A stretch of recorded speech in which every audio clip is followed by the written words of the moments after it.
გილოცავთ თქვენც. ხო, ეს ინფორმაცია მეც ეხლა გავიგე შემოსვლის დროს და ვერ გეტყვით რომ ბევრი რამ ვიცი, თუმცა რა თქმა უნდა არასასურველია საქართველოს თუ მოხვდა იმ ქვეყნების სიაში, რომელთან დაკავშირებითაც ეს შეჩერება მოხდება. ჩვენ არ ვიცით როგორი იქნებოდა მდგომარეობა მაშინ, როდესაც სტრატეგიული პარტნიორობა ჰქონდა ამერიკის შეერთებულ შტატებთან, რომელიც იცით რომ ახლა არის შეჩერებული და ვთქვათ როგორი იქნებოდა ეს მდგომარეობა თუ კი გავაგრძელებდით დემოკრატიულ განვითარებას, ევროინტეგრაციას და ასე შემდეგ, იმიტომ რომ ანუ სხვა ტიპის კომუნიკაციის პირობებში შეიძლება ამ სიაში შესაძლოა მხოლოდ ეს, თუმცა ამას დაბეჯითებით ვერ ვიტყვი, ნახოთ რა იქნება შემდგომი ინფორმაცია და ჯობს ალბათ შემდეგ უპასუხოთ. რა თემაზე ხარ ჩვენთან სტუმრად, ეს არის ინფორმაცია, რომელიც გავრცელა მედიის განვითარების ფონდმა, რომელმაც აღმოაჩინა ირაკლი ღარიბაშვილის დაკავების შემდეგ, მაყურებლისთვის მინდა გავმარტო, დაკავების შემდეგ ღარიბაშვილის ნათესავებმა რაღაც სოციალურ ქსელში გარკვეული პოსტები, სტატუსები დაწერეს და შემდეგ იყო პასუხი ამ სტატუსზე და როგორც აღმოჩნდა და შემდეგ ეს პასუხი, ანუ კონკრეტული ადამიანების პოსტები, რომლებიც ღარიბაშვილის ნათესავების პასუხად შეგვიძლია აღვიქვათ, იყო გაზიარებული და ხელისუფლებასთან დაკავშირებული მედია საშუალებების მიერ ფართოდ, ასე ვთქვათ, ატაცებული და აღმოჩნდა რომ ეს არის ტროლის დაწერილი პოსტი, ტროლის მიმართვა პატიმრობაში მყოფი პრემიერის ნათესავებისათვის, რომელიც იქნა გამოყენებული. მე გამახსენდა თქვენი ორგანიზაცია აქტიურად სწავლობდა ასეთი ანგარიშების შესახებ და მინდა რომ კიდევ ერთხელ მოგვიყვეთ ახლა პოსტფაქტუმ ამაზე.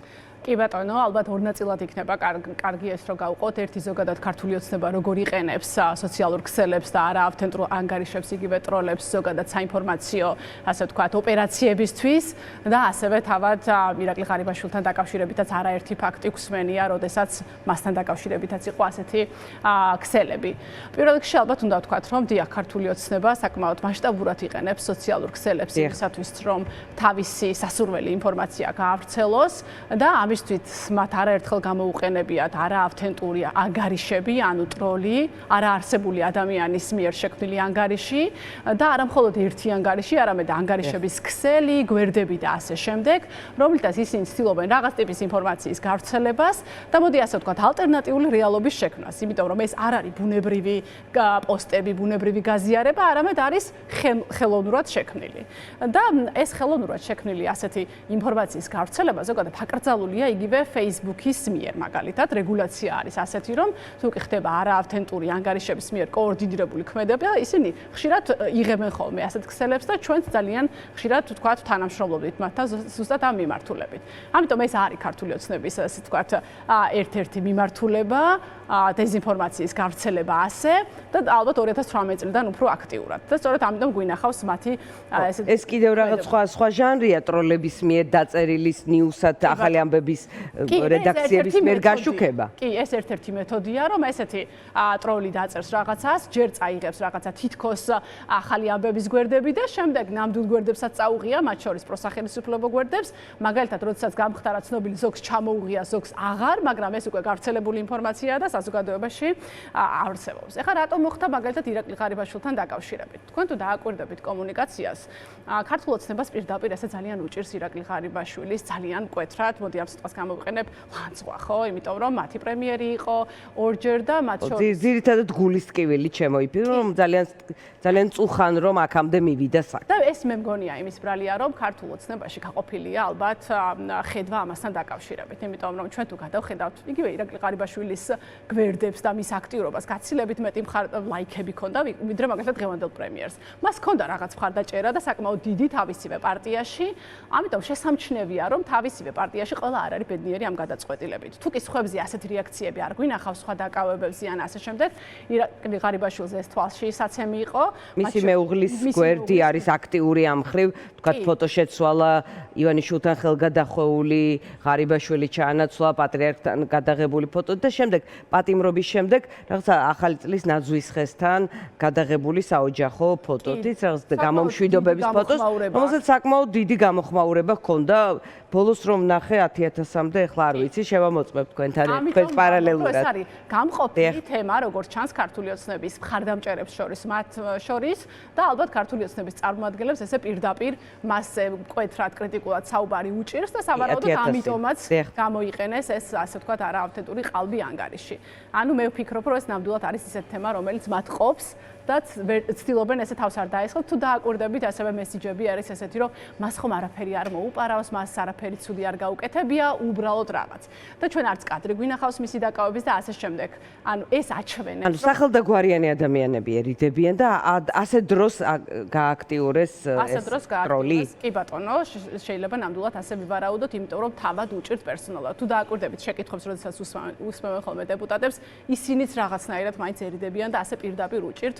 რაც ამის მანიშნებელია, რომ თავად პარტიაშივე იყოს. როგორც ხვდებით, თქვენ ამ ქსელებს ახლაც აკვირდებით, სწავლობთ ამ მიმართულებით, ამიტომ აი ამ განწყობების ანალიზი საინტერესო იქნება ასევე თქვენგან.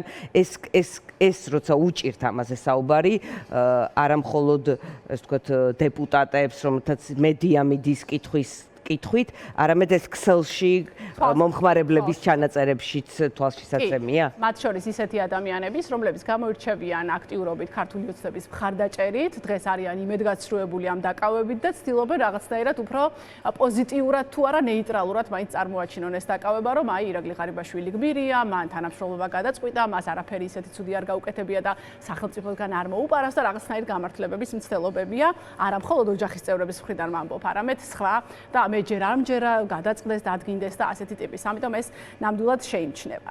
და წარსულზე გადავიდეთ, როდესაც ღარიბაშვილი იყო გადაწყვეტილების მიღები პირი, იყო მინისტრი, პრემიერი და ასე შემდეგ. ხო, ამ პერიოდში სწორედ ირაკლი ღარიბაშვილს უკავშირდება ხოლმე ისეთი ქსელების არსებობა, რომლებიც ძალიან ბევრ ეჭვს აჩენდა.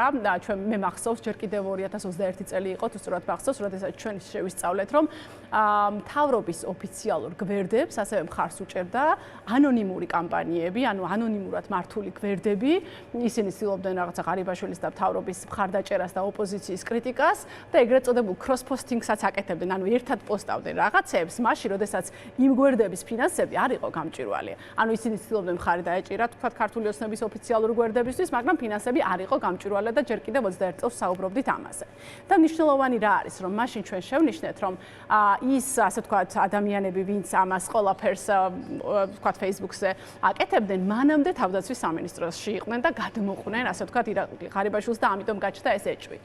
და ასევე ყველას შევახსენებ 2023 წელს თუ გახსოვთ მეტა არის კომპანია, რომელიც Facebook-ს ფლობს, გამოაქვეყნა ანგარიში მაისი იყო, სადაც საუბრობდა, რომ წაშალა საქართველოში ანგარიშები, გვერდები და მთავრობასთან დაკავშირებული გვერდების ეს თქო წმენდა განახორციელა მახსოვს. რომ მიუხედავად იმისა, რომ ეს გვერდები და ანგარიშები ანონიმურად მოქმედებდნენ და ცდილობდნენ საკუთარი თავის შენიღბვას, ისინი დაკავშირებული არიან საქართველოს მთავრობის სტრატეგიულ კომუნიკაციებსა და ეს მოხდა და ეს გამახსოვს მაშინ საკმაოდ ისეთი დიდი ამბავი იყო. ამიტომ ჩვენ შეგვიძლია მართლა გავიხსენოთ, რომ ღარიბაშვილთან დაკავშირებით სწორედ ეს ინფორმაცია არსებობდა, რომ მასთან დაკავშირებული იყო ასეთი ქსელები, ანონიმური კამპანიები, რომლებიც ქართულ ოცნებას რა თქმა უნდა მხარს უჭერდნენ, მაგრამ მიმართული იყო როგორც ოპოზიციის, ასევე სამოქალაქო საზოგადოების წინააღმდეგ და განსხვავებული აზრის წინააღმდეგ. საინტერესოა ასე დროს, როდესაც სოციალურ ქსელს აკვირდები, როგორც საზოგადოების განწყობის ან რაღაც შესაძლოა ნაწილობრივ მაინც მაჯისცემის შესამოწმებლად,